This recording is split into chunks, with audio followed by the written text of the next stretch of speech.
Greetings, greetings, greetings. It is Friday night. Yeah, baby. I'm wearing the Tampa Bay Buccaneers number 12 Tom Brady jerseys. Why? Because, as I said today at noon, when I was wearing this jersey, every time I do, Epic Cash keeps going up, up, up. So I'm just kind of like thinking that maybe it's because of me and my apparel. Maybe not. Well, tonight, ladies and gentlemen, we have this is going to be a very special show. Let me set the table. Okay. I got into crypto the second week of January, and this channel has been dedicated to following my journey as a crypto newbie. I got in, and as the journey led, I ended up subscribing to the crypto Vigilante. I ended up having Raphael on my show, and it was a very nice interaction. And he actually, I was going by the name Uncle Odd back then, and he christened me as Uncle Vigilante. So that's where you get the Uncle Vigilante. It was from Raphael. I go by Uncle V right now because I prefer to go by Uncle V versus Uncle Vigilante, because I just don't necessarily, I like the branding, because that's what my channel is, but I'm Uncle V. I'm not Uncle Vigilante, because we actually perform. We'll dig into that here in a bit. Setting the table. When I became a subscriber, I became a cult member, just letting them do the thinking for me, and just hung on their every word, paying $795 per year to have them tell me where to invest. And then I invested in R, and it went up like a hockey stick and then boom, down, and has never recovered since. But that's okay. You know what? Jeff Berwick, walking his dog, says that R is going to go to $50, $500. He even said it was going to go to the price of, it was going to atomic swap with Bitcoin. And I believed him. And so I ended up getting all ready for their next pick, which became Darrow. And there was this atomic swap of value. As soon as they released the pick, me and two other guys were watching, and all of a sudden we couldn't buy fast enough. Because why? Because Jeff said, don't miss out on another pick that could eventually rival how well we did with Pirate Chain, R, which gained over 33,000%. And remember, the people who act first make the biggest profits. So we were ready. And by the time that transaction reconciled, my 2 BTC became 1 BTC of Darrow. I went on air and I called bullshit on that. I called bullshit on that because we walked right into a sell wall. And that became the divide between Uncle V and the crypto Vigilante. And then I decided, you know what? Instead of letting other people do the thinking for me, I'm going to figure out what makes an investable coin. So I started the shitcoin trials. I put out there that anybody, and especially was focused on privacy, wanted to come on, and I would declare you guilty before innocent. I'll give you 45 minutes to be able to convince me otherwise, because you start as a shitcoin. Max Freeman, who's founder of Epic Cash, joins me tonight, along with Enrique, who is L. McMurphy on Telegram. And Max Freeman came on my show, the first one of the first shitcoin trials. And it was a 45-minute video. And within 20 minutes, I took up my silly wig and I went into I'm a student mode. And Max invested 2.5 hours on that live stream with me to teach me about Epic Cash. And from that point on, it changed my life. And I have been a student of Epic Cash in the Epicentral ecosystem ever since. So since then, I have literally started doing my own thinking for myself. And I divested of 25 coins that I had in crypto, different cryptocurrencies, and I'm 100% into Epic Cash, which most people would say I'm absolutely nuts. Enrique, who joins me, was a trader for 2 years. He literally did the same thing. He'll talk about that. But what we're here tonight is to be able to say, because this is where we're setting the freaking record straight. When you are in the Crypto Vigilante chats, every time you enter in EPICCASH, what pops up by bot is, let us remember what Mr. X says about epic trash. It's nowhere nearly as fungible as Monero. So they auto dismiss epic cash, and they have from the beginning, to where they will literally ban you if you start talking about epic cash. So guess what? Tonight, let me share with you, ladies and gentlemen, this little gift from somebody who is part of our community. They sent us, here's the portfolio of the Crypto Vigilante. So they charge you $800 a year to be able to tell you what to invest in. We're not going to go through this specific chart. I just wanted to pop it up to show you that when Enrique starts talking about the numbers, it is based upon their current portfolio. And we're going to compare their portfolio and their returns for what you're paying for, TCV cult members, to Epic Cash. Before I give it over to Enrique, Max Freeman, welcome to the show. Thank you for educating me. Thank you for educating all of us. Let's just have you kind of begin and set the stage before we dig into the numbers. Yeah, so I think in your case, you would have lost, what, 60, 70% overall versus being up, God, at least 10x, probably 15 or more now. I don't know exactly your acquisition ins and outs, but something like that. So a big loss avoided and a big gain realized. And so what I wanted to discuss here tonight, or what you were talking about, and we came up with the idea to do the show, is just really to put it in sharp relief what following these people's advice has done for their investors. And it's not pretty, and it's not a new thing either. If you go back into the long mists of time, it's a steady downward trend for things like Monero in the proper way to evaluate them, which is BTC terms.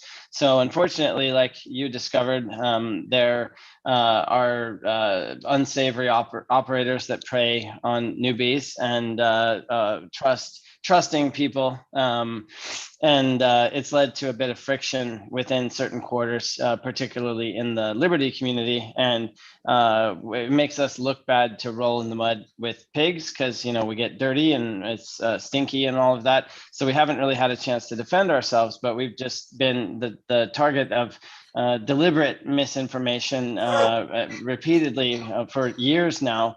And so we wanted to just set the record straight once and for all. It's not just the numbers, there's the fundamentals behind those numbers. And so we wanted to give them the benefit of the doubt for a long time and just assume that there was a fundamental difference of opinion maybe, or they didn't have the information, or whatever. And then after telling them the 17th time, it was like, oh, okay, I get the point now.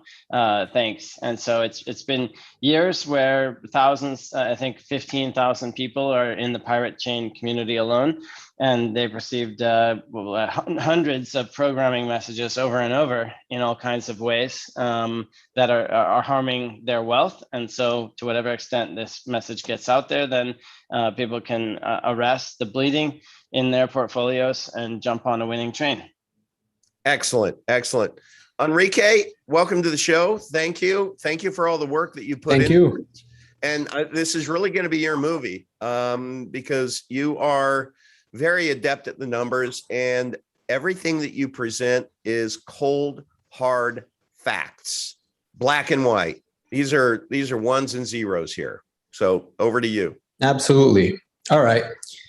Okay, so what I did was I wanted to compare the portfolio that you sent of the TCV portfolio that they currently have, and compare that to Epic. I compared it to going back 3 months, 6 months, and year to date, to be fair. Obviously, their portfolio probably wasn't exactly the same 3 months ago, 6 months ago, or at the beginning of the year. But, where they are now tells you where they think value is in this market. And so it's a fair comparison to go back, up to the beginning of the year, and then 6 months and 3 months back. Mhm. So that's what, if you could share the portfolio that they have again. Yeah, let me do that. I'll do a quick screen share. Yeah. Here we go. I'm sorry, I didn't. Can you see All that? right.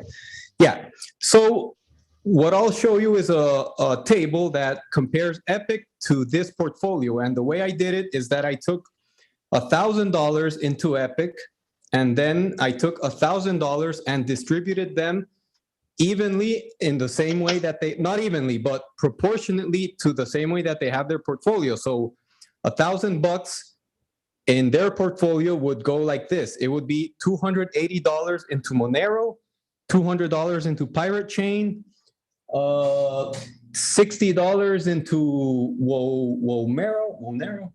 Yeah, Wonero, $290 into BTC, 10 into Bitcoin Cash, 10 into Bitcoin Satoshi version, 100 into Dero, 30 into Equilibria, and 20 into Ethereum. So that's how the $1,000 would be distributed in their portfolio. Okay, so this is fair. This is based upon what they're holding. So we're not putting our thumb on the scale here. Nope. All right, so we're gonna go ahead and look at, I'll put up the first screen here. Screen share, it would be, one sec. So we'll first go year to date. All right. Oh, no, let's go with the 3 months first. With the 3 month comparison. So if you look at this, you can see that on September 3rd, the price of Epic was 32 cents. If you would have put $1,000 into Epic, you would have bought 3,125 coins at that price. And if we fast forward to today, the price was around 481 when I did the snapshot.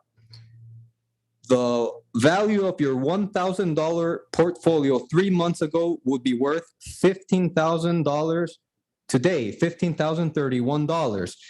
That is equal to an unrealized profit of $14,031, or a 1,403% increase. So we're looking at it in US dollar terms right now. Okay. And then we're gonna look at the TCV portfolio. All right. Yes. So in summary, first we'll look at the summary, and then we can go coin by coin if you want. Sure. But in summary, the $1,000 invested into that portfolio on September 3rd would be worth today $896. So you would be down $103, or 10.4%. For your $795 investment for them. Yeah, so you would be down, $800+ if you pay that service. And you can look at each coin. Their biggest holdings are Monero with 28%, R 20%, and BTC 29%. And as you can see, they haven't done too well in the last 3 months. And where we go from here, it's kind of a toss-up. So that is how we've done in 3 months if we compare it to US dollar. So when Epic Cash was at 32 cents, and we were which one of the features of Epic Cash is that our transactions happen to be private, which is really the crypto vigilantes' claim to fame, is they're all about them some privacy. So sure, for whatever reason, they look at Mimblewimble as a shitty tech, when in actuality we have beat Max. I'm going to hand it over to you. Why don't you? Nobody's better than you. But how Mimblewimble sucks, Max? What say you? He's on mute. Sorry, I was just on. Yeah, my connection's been crapping out, so I was trying to tap or close some apps on my phone. Rewind 15 seconds. What am I supposed to talk about? I didn't quite hear you. I'm wanting to rewind right now to the basic trashing when they start trashing us, and it's all about our Mimblewimble technology. So I just wanted to say out loud, Mimblewimble sucks, Max Freeman. What say you?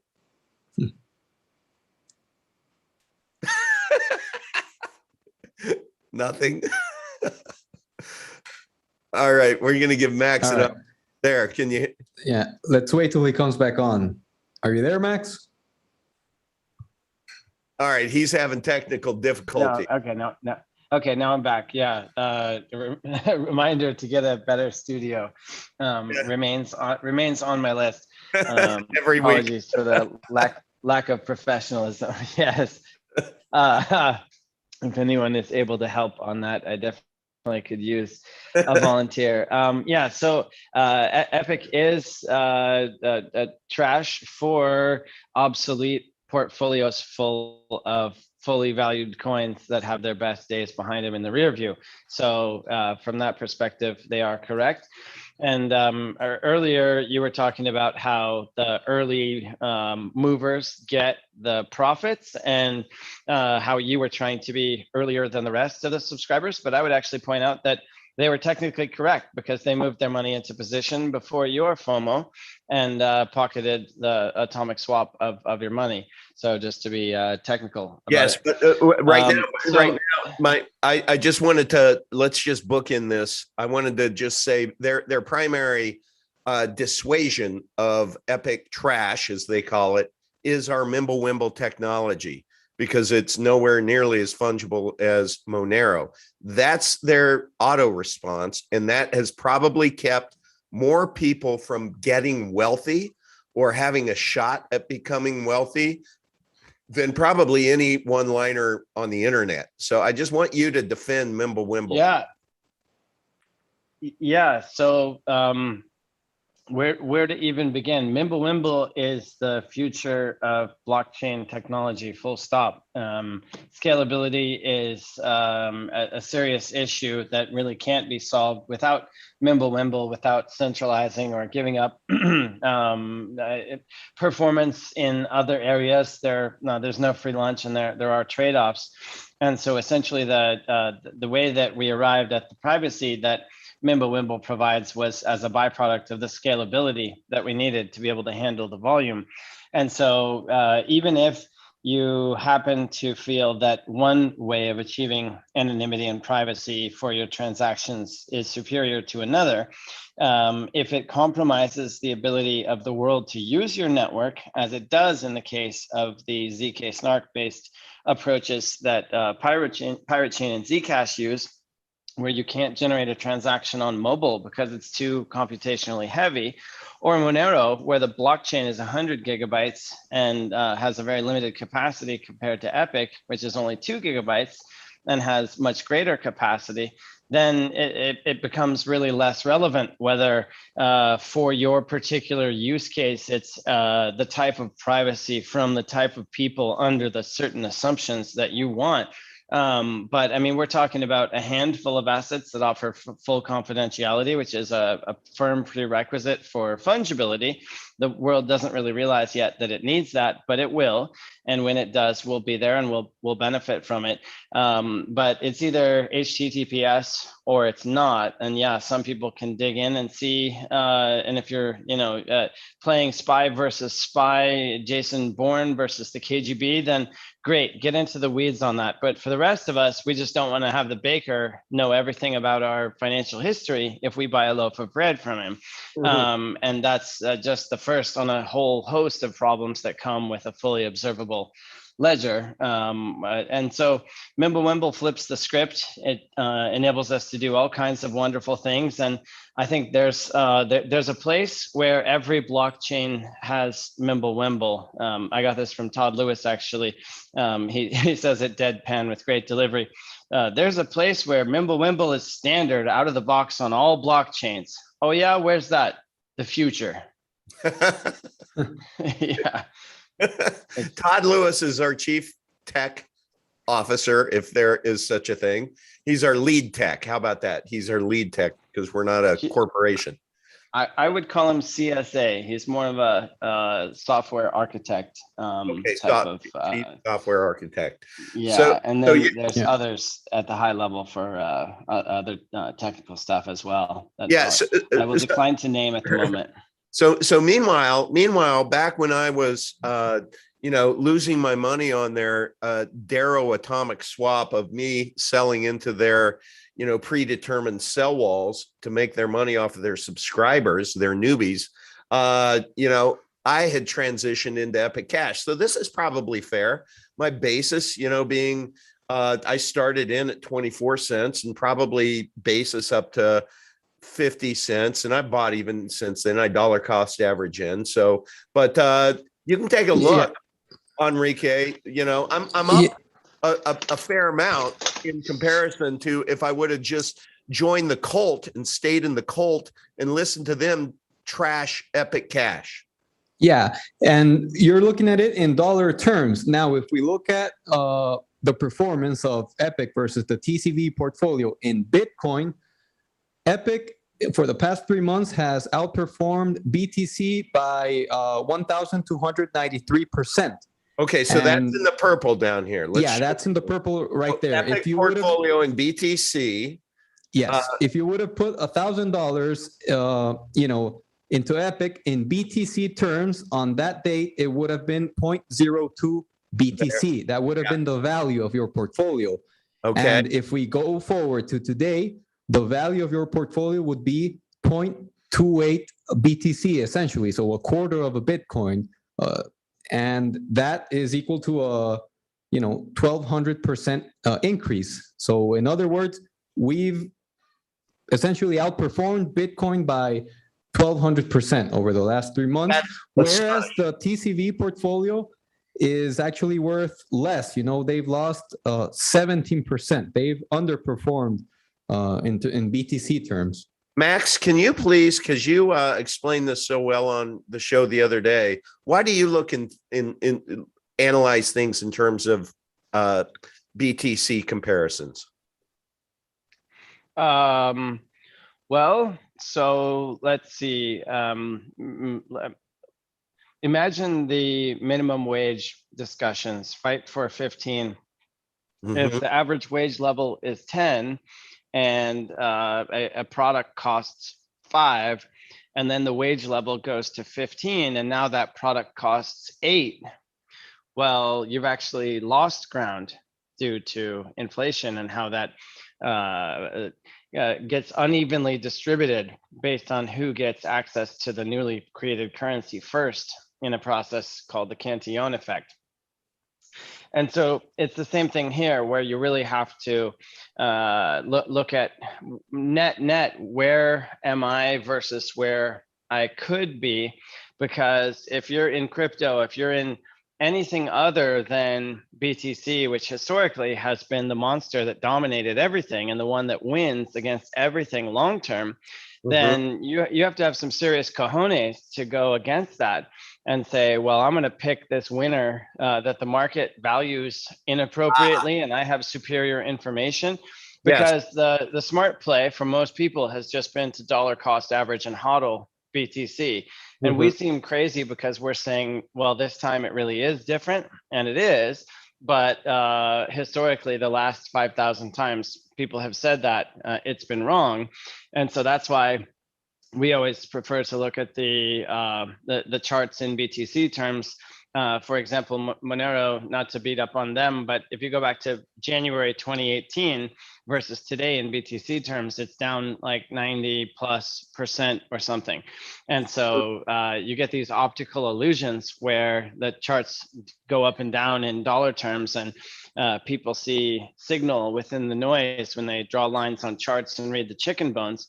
But if you put it in BTC terms, you go, wow, okay, zoom out to any time period, and this thing's been on a steady downward trajectory for 4 years. Max, do you have access to that chart that you showed the other day, the Monero chart? I can try to dig it up when I get back to my desk in a second. Okay. Because that was very visual and it shows exactly what you're talking about. So, okay, Enrique, continue. All right. So, Sure. Let's go now to the 6-month comparison. okay. All right. So here's a 6-month comparison. A slight difference. Epic was trading at 27 cents 6 months ago. So Okay. you would have been able to buy 3,704 Epic with $1,000.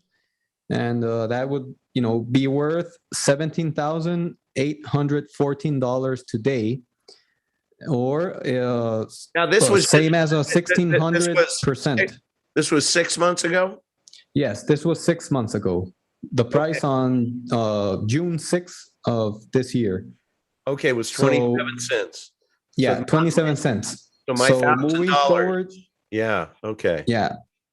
So if we take today's price, your portfolio of $1,000 will be worth $17,814 over Wow. 6 months, or a net profit of $16,814, which is equal to a 1,681% increase.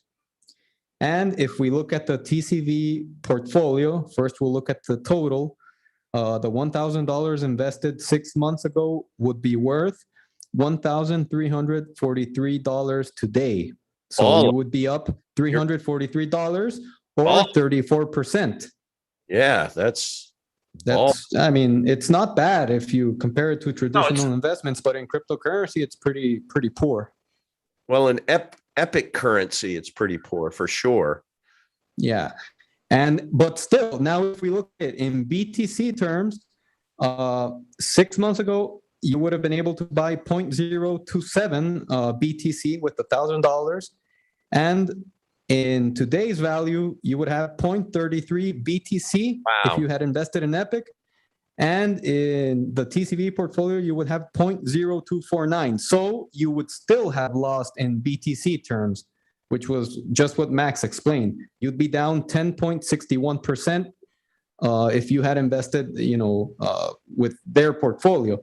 So you can see the difference there. In dollar terms, they're up 34%, but in BTC terms, they're down 10.61%. And us in dollar terms, we're up 16, almost Yeah, 1,600%. And in Mhm. BTC, we're up over 1,000%. So Correct. Epic Cash is a shit coin for sure by this analysis. Can you take us to the Mhm. 3-month chart, please? I'm curious about that. To the 3-month. Do we have No, that? the 3-month, I just showed it. We can look at the year to date. Oh, year to date. Sorry. Okay. Yeah. 1 second.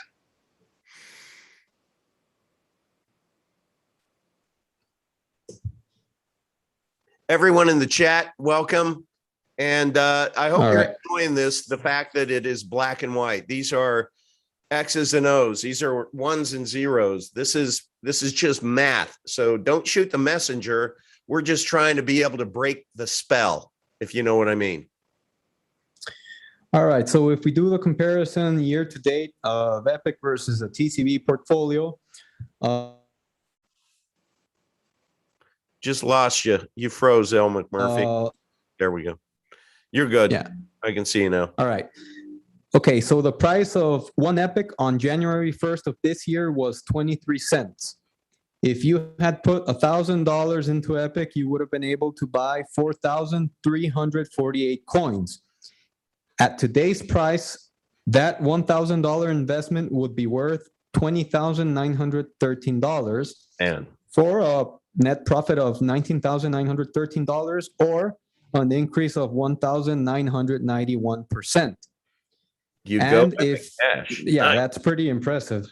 And the TCV portfolio, $1,000 put on the first day of this year, they've done well. They would have been able to make their portfolio would be worth $6,149 or an increase of 514%. But if we go into BTC terms, the same story plays out. if you would have invested $1,000 at the first day of this year in Epic, you would have been able to buy 0.034 BTC. And today you would have 0.38 BTC. That's equal to an increase of 1,039%. Whereas the TCV portfolio in BTC would only be up 235%, which is not bad, but it's quite substantial, the difference between those two. And I don't know what their portfolio was in January. It surely wasn't this, because from the screenshot of their portfolio, they've probably added some, taken some out, Sure. and they've had losses. Like this, I'm sure that, I don't know, we'd have to check what their portfolio holdings were at that time. But based upon the information we had, we're wanting to be as surgical as possible and as fair as possible, so that no one can come back and say, no, you're playing, math jujitsu. So, okay, cool. So now you even took it back further, right? You took it back to 2020. Here's another way to look at it. Just this year, people would say generally, I don't know what BTC was at the beginning of the year, but 2021 has been great. Yes, BTC got up to 53 grand. That's amazing. But we've outperformed it by a factor of 10. So imagine how legendarily awesome a year BTC would have had if it went to 530,000. So we've already just massively outperformed. It's hard to really just imagine. I mean, we went from under a penny, $100,000 market cap. Our market cap was under 50K at one point. Complete obscurity, nobody cared, to over 60 million with no signs of slowing down. And so if you project that curve out over what we've seen in the early days of BTC, and then really understand the principles behind why Epic is a much harder form of money than BTC, then the pieces start to slot into place in your head and go, well, why do I own these other things again? And gradually people end up becoming more and more monogamous as they understand. Max, can you reconcile in your mind why TCV would not consider Epic Cash as an investable coin? Is it just because they were so heavy in XMR, or what? I have no idea, but the emission curve that we have is not front-loaded pump friendly. A lot of projects, if you look back over the fullness of time of who won and who lost, they're geared toward the people who created them or were there early or helped them to get going. That's who makes the profits, and the casino lets you win sometimes, but most of the time retail loses and insiders win. And we're not designed that way. And so I don't think we fit within the business model that's been designed for these other types of assets. That's number one. And also just culturally, philosophically, we're not vibrationally that way. We're trying to help people, not rip their eyelids off and make money from them. The way of making money is when we both make money on the same side of the table. Not zero sum, sorry, you lost today, guy. So I could go on, but I mean, it really doesn't matter. The point is, it's been long enough now where you can ignore reality as long as you want, but you can't ignore the consequences of ignoring reality. And ignorance in an age of information is very expensive. And so now we're putting that information out there, and we've done our part. Yeah, we've done our part, and criticism is answered with achievement. And you can be content to sleepwalk and stay under the spell, or you can actually start paying attention.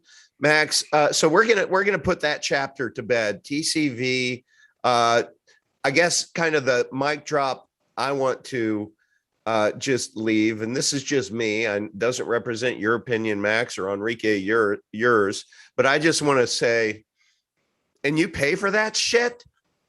Mic drop. So what I want to do, I would just want to add one thing. Yeah, sure. When you're trading, you want to have an advantage over the rest. you don't want to share your advantage with the rest. So it makes no sense to pay someone to give you the tips on, what they're going to do to profit from trading. They're on the other side of the order book. So, it's just something that's a reality in trading, Yeah. It's kind of like you're fighting against human nature. Like Exactly. if you're investing in pre-mined coins, you're fighting against human nature, and you're fighting against people who already have a shit pot of cryptocurrency. And so it is in their best interest to pump and create a sell wall for you to march into head first. You are their profit. So that's where that's what happens right now is it's a business model. Their model is to get new subscribers. They come up with this Mr. X, Mr. whatever, all of these pseudos to be able to give you all of this insight when they're not telling you the truth, when their performance has actually sucked, as we unpack tonight. It's sucked. This is black and white, people. So on the other side of the ledger is Epic Cash, which, Max, would you please share with us why it's like impossible to be a pump and dump based upon our fair launch and how we're engineered? Yeah, so everybody that has Epic, including myself, had to buy them on the open market or mine them on the same fair launch basis. The only promotion we really ever did was making a little bit of noise ahead of the mainnet launch so that people would be aware that we even existed. We ran a test net publicly for, I think it was 3 months, maybe 100 days, something like that, with a countdown, and really bent over backwards to make sure that everybody had a fair chance to get in. And we thought very long and hard about the emission curve and the way the halvings work. And it's really playing out as we hoped. We're building very, very nice momentum, and we've got a solid 18 months of the 5,760 day, 60 coins a day emission before the next halving kicks in, and then it goes to 2880. So the model of driving the emission down works in terms of number go up technology, but in our case, it's on steroids, because the only utility for BTC is to hodl it. And so once you've acquired it, your next step is to wait. Whereas in our case, you can wrap it into E1s and do staking and farming and lending and all kinds of cool DeFi stuff. Let's take a look at this. This is, so when people are talking and disparaging us as Epic trash, that's being freaking lazy, Crypto Vigilante. You are being so freaking lazy because you aren't even going, you're not even diving into the shallow end. I mean, my God, if you guys only knew, and you actually were a proponent and you leaned in and actually did some real work and investigation, you would see this chart. You would reach out to, and I'm sorry, I'm getting a little pissed off because it just drives me nuts how much value these guys have kept from their subscribers because of trashing us without any investigation. So explain a little bit of this to us. Oh, by the way, we have a snapshot on December 25th where however much Epic Cash that you hold, you're going to get a twin snapshot of ECR and ECK. And I will tell you, ECR within this subway ecosystem here is what's going to allow you to be able to borrow against your crypto holdings with zero interest and zero payments due. So you maintain an appreciating asset. You do not have to sell it and create a taxable event for you to be able to get cash out of the system. It is such an amazing design. Yet the TCV people who are under a spell never know this because the cult leaders aren't going to give you that insight because it is, I don't know why. I'm still trying to figure it out. That's why I'm doing this show tonight. It's because I just finally want to expose it because I'm done, little Raphael. Sorry. Tell us how you really feel. Why don't you tell us a little bit about this subway? Yeah, so you need a few grams, I think it is, of rare earth metals, these very specific types of magnets, to make an advanced F-35 type fighter jet fly. They're called rare earth metals in that case. Or if you imagine how expensive saffron is, it's way more expensive by the gram than other types of substances. A little goes a long way. And so the role of Epic itself in this big vision is to be the scarcity provider. What does that mean? The job of Epic is to produce a certain number of coins every minute, no matter how many computers are mining on the network. And that's through the difficulty adjustment and the way the multi-algorithm system works. Essentially, the way I describe it is that ultimately we're trying to break the chains of fiat currency debt servitude through the monetary mechanism. And that means ultimately we don't really care too much about BTC or even gold. That's kind of the V1 of what's cool about cryptocurrency. But beyond that, there's 300 trillion of national currencies, and they're all in various forms of trouble. They're hyperinflating.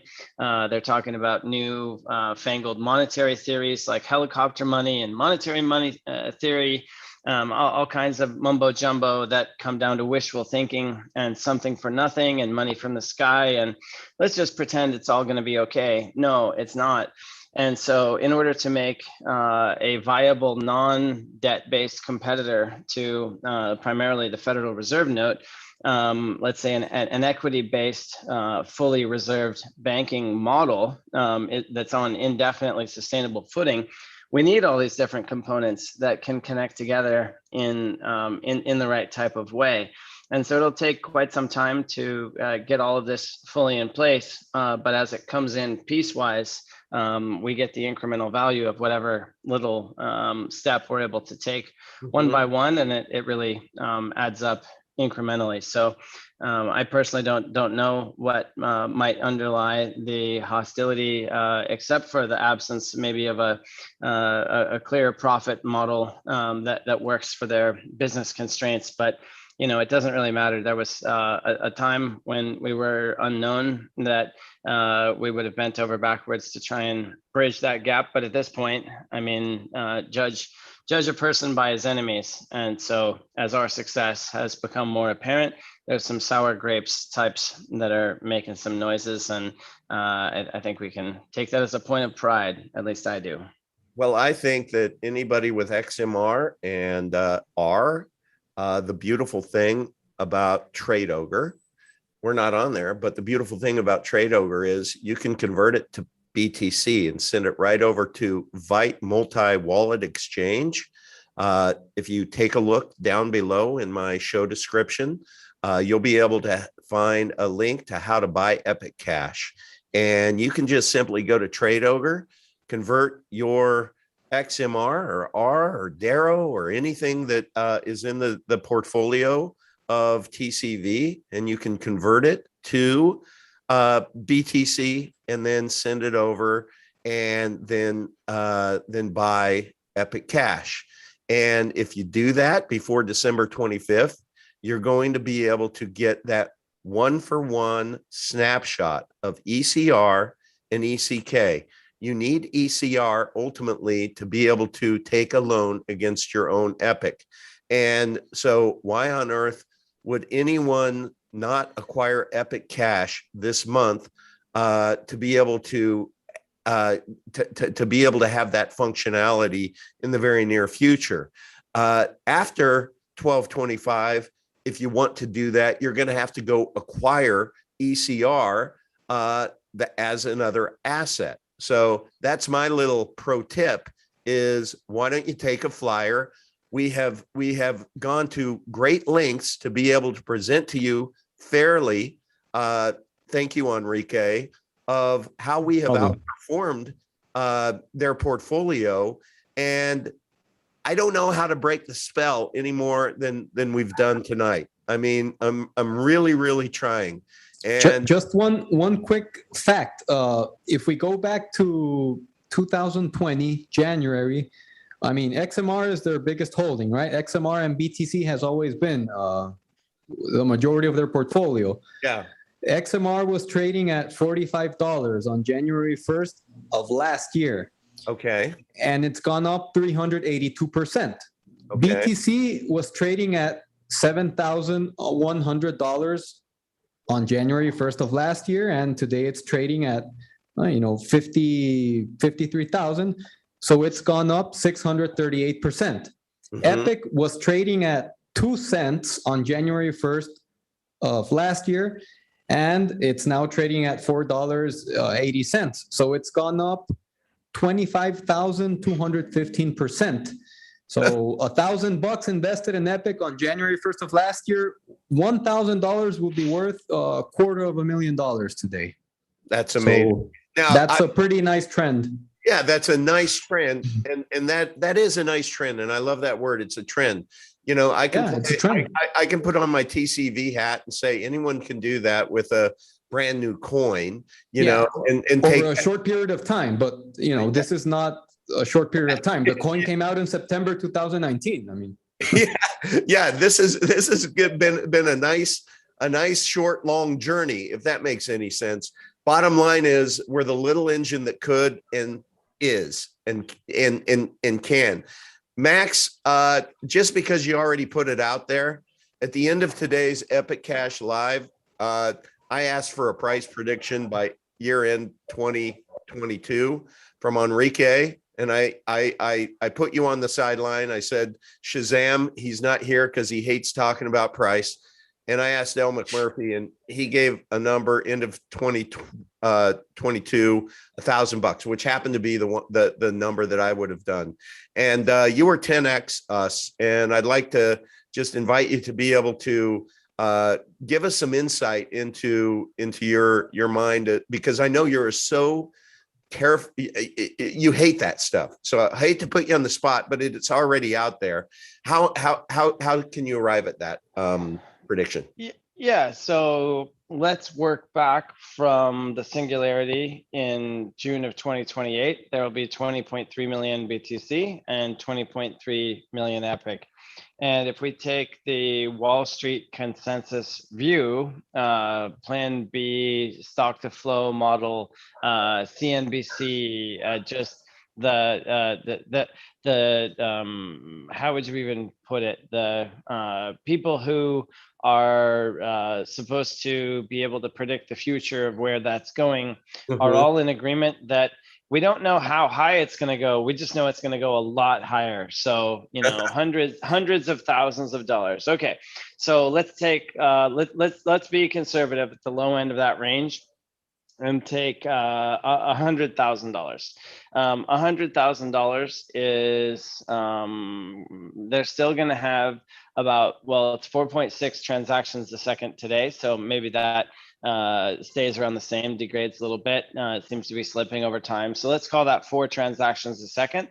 And at $100,000 BTC, remember with Lightning to on and off ramp, you need to now do 2. Nice. So there's additional fee pressure on the base layer. So what are we talking about? $1,000 transaction fees.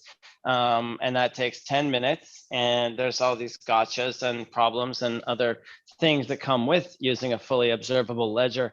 Or Epic can do probably by that point thousands of transactions per second for inside of a minute. We're already doing 1 minute block times, but probably be 15 seconds by then, if not faster. And full final settlement for inside of a penny. Most transactions will be free.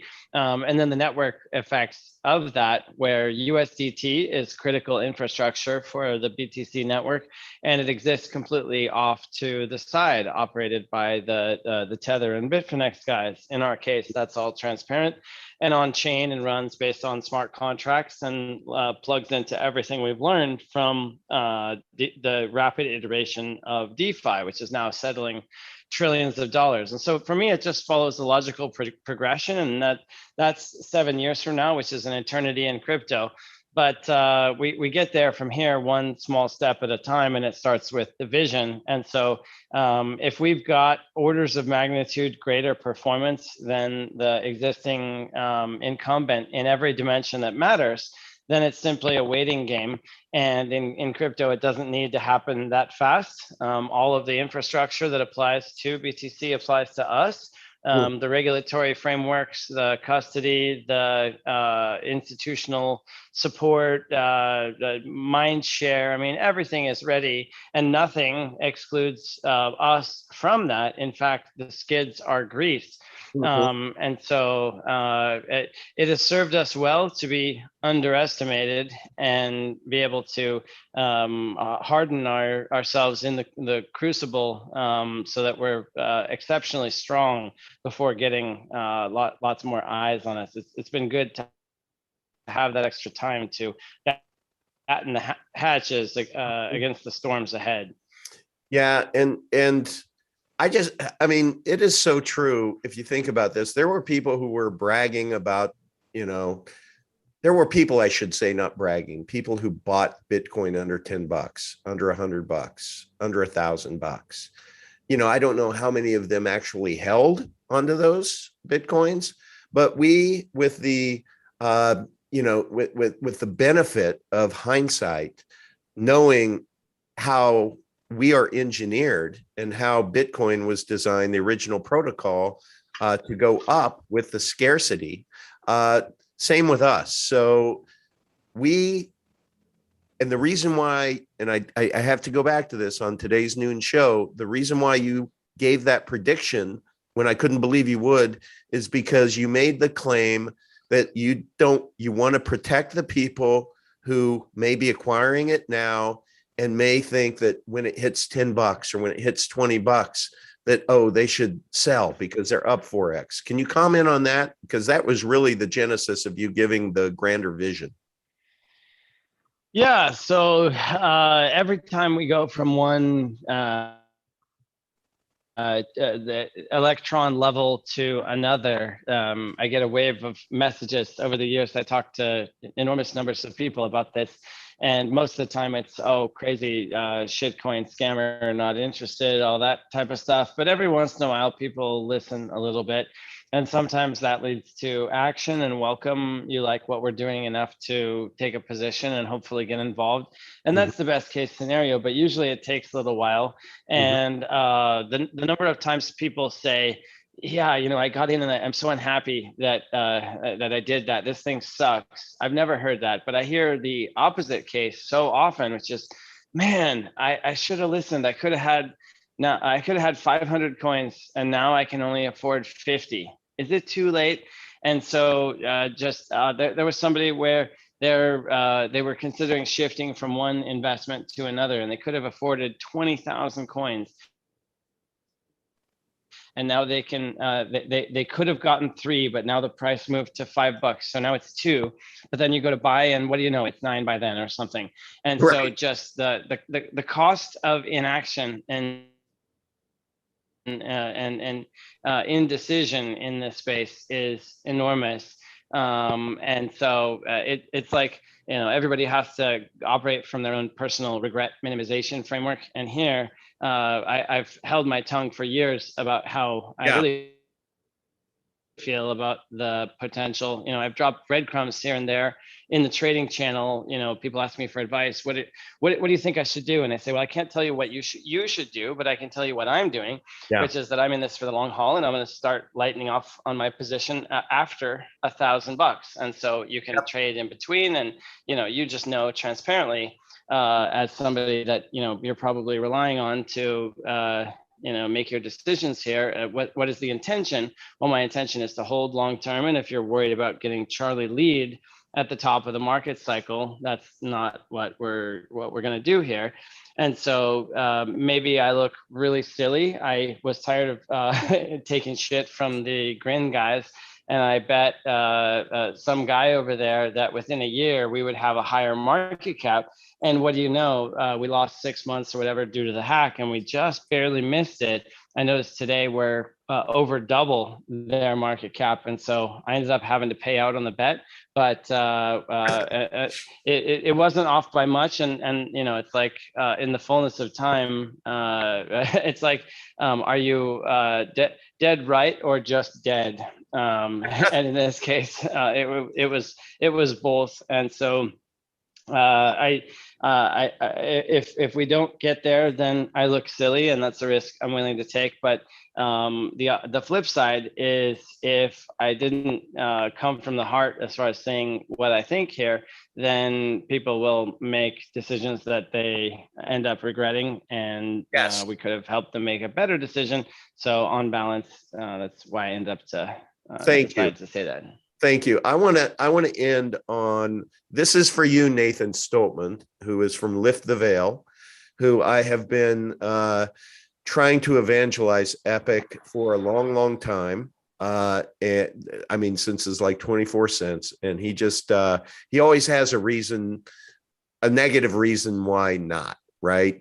And so today, you know, I sent him your charts on Rico, okay, because I am, you know, I'm just kind of that guy. I'm a little honey badger sometimes when people are when they just won't wake up. So his retort today, Max, is he's not. His belief is that all privacy coins are going to be delisted from any exchange, and that's his reason now why he isn't considering Epic Cash, because we're a privacy coin, right? Max, can you respond to that? Yeah, so imagine if we say, you know, Circuit City isn't going to carry the iPad, therefore it's not going to work. Ignore the fact that now we have Amazon and Apple stores and other distribution channels. You know, historically, Circuit City has been a dominant player in this type of product. It's just not going to work. I'm too busy to listen. Okay. You know, so ignorance is expensive, and there's, you know, there's blindness, and there's willful blindness, and then there's. But speak to the fact that we are not a privacy coin. We just happen to be a coin whose transactions are not you can't surveil. Our use case is not that we're a privacy coin, and we can get on Coinbase and Kraken and those that don't, and with that chart that I showed you, because it's in. Yeah, we can, but it's not crucial to the success of Epic. It's not a determining factor to be on centralized exchanges, but it is a plus. Yeah, but so can you guys hear me okay? It's breaking up. You were getting a phone call, but you'll get a new phone next week. But no phone call. It's oh, wow. Pure Wi-Fi connectivity. Okay. So you know, Epic Cash, the transactions are private, but we can get on these other networks to where we can still use this whole subway system, and in those cases, it's a choice. The wrapped Epic Cash then can be surveilled, right? Am I saying that right? Or yeah, sorry, it wasn't a phone call, it was just network gremlins. Sure. Maddening. I don't know what's up, but so centralized infrastructure is the past, decentralized infrastructure is the future. And so Epic doesn't need to do anything else except produce blocks on the allotted schedule to fulfill its role as the endogenous scarcity component of our ecosystem. And the fact that it happens to be a very fluid and fungible and useful P2P currency is really just is just a bonus. And so people that want to compare Epic to quote other privacy coins and ignore its utility as a key component in our ecosystem that enables us to even think about doing time travel with EUSD. Epic is kind of flux capacitor based on Mimblewimble, is how I think of it. We can unlock the entirety of DEX infrastructure with the E1 wrapping, and we will. And that also enables us to get into the nooks and crannies that single asset, single protocol networks like Monero that just got delisted from Kraken UK. With something like that, it's already as good as it's ever going to be as far as coverage on exchanges that exist. But it's not quite as easy to get plugged into all this DEX stuff. And we know really in a granular, detailed way, because we've been trying to figure out how to get Epic to XMR atomic swap and P2P trustless, permissionless options going. And there's some technical intricacies that make it a little more challenging. Like we face with Mimblewimble, we have our own things. Monero, based on what it does or how it does what it does, has its own things. And so ultimately, the more connectivity that we get going through our blockchain, the better. And so if it's helping Monero people facilitate their trade, or plugging into the swap infrastructure on the different smart contract platforms, it's really very myopic to look at Epic as, okay, it can only be some fraction of what other, quote, privacy coins have been. There's simply never been an asset, not just within cryptocurrency, but on the planet like this. And so if you apply old thinking to a new paradigm, of course, you're going to get the wrong answer. Well, I want to finish this tonight by saying that we didn't start this. We're just finishing it. And with that, gentlemen, I want to thank you. I want to thank everyone in the chat. Thank you, Enrique, for your analysis. We really enjoy that every single week. You are very hardworking, and you always come prepared. And Max, thank you for your vision and leading the way here, and your supercomputer of a brain. And I just hope people are waking up. I hope the spell is being broken. Epic Cash is our financial future. And we're still so freaking early, man. We're just so freaking early. So please come join us at the Epic Cash community. You can find us. Our main community is t.me/Epic Cash. Come there, and then there's all kinds of offshoots that we can guide you if you're into mining, or you're into trading, or there's just so many different ways that you can go. Lots of groups. And you know what? If there's a group that we don't have that's of interest to you, we invite you to come over and make one. That's what we're all about. We're very, very, very inclusive. And you know, this was a great day. This was an epic day. Our show at noon was fantastic. This was fantastic. And I'm just wishing everybody out there to please have a enjoyable, safe weekend. Come on over, figure out how to buy you some Epic Cash. Chomp, chomp, chomp at that red. You'll know what I mean. And if you have any questions on acquiring Epic Cash, you can always go to t.me/Epic Cash Help Desk. Enrique, you have any last words, my friend? Just, you know, if we look at the sell orders on Byte, there's not too many Epic for sale.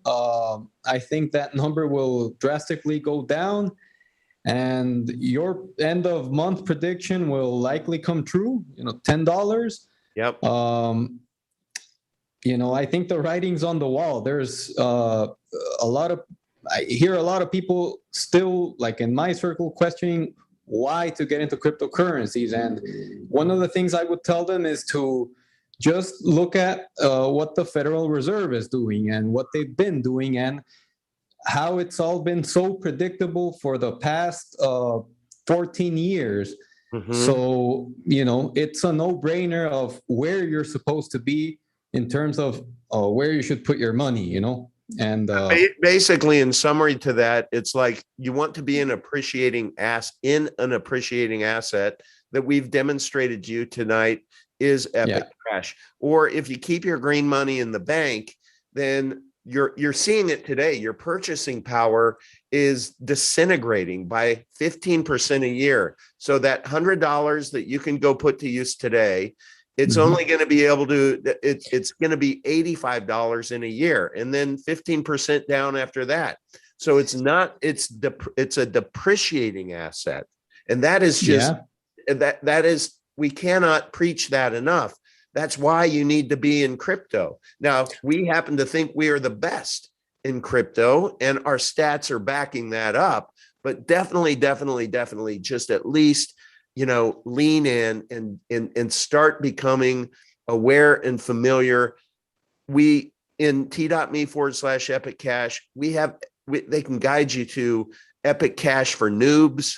I mean, we're here for you. We are here for you. We want to expand the community. Go ahead. The cost of living for people who hold Epic has gone down and will continue to go down. And just one quick example is I have a friend who sells coffee. He has a company, and I bought coffee for him over the last few months. First bag of coffee that I bought was, multiple Epics. I paid like 73 Epic for 5 bags of coffee. 73 for 5. Today I bought more coffee from him, and I paid 3 Epic. I gave him a couple more. 3 Epic for 2 bags. So it's no, it's simple. It's simple. Max, why don't you take us out, my friend?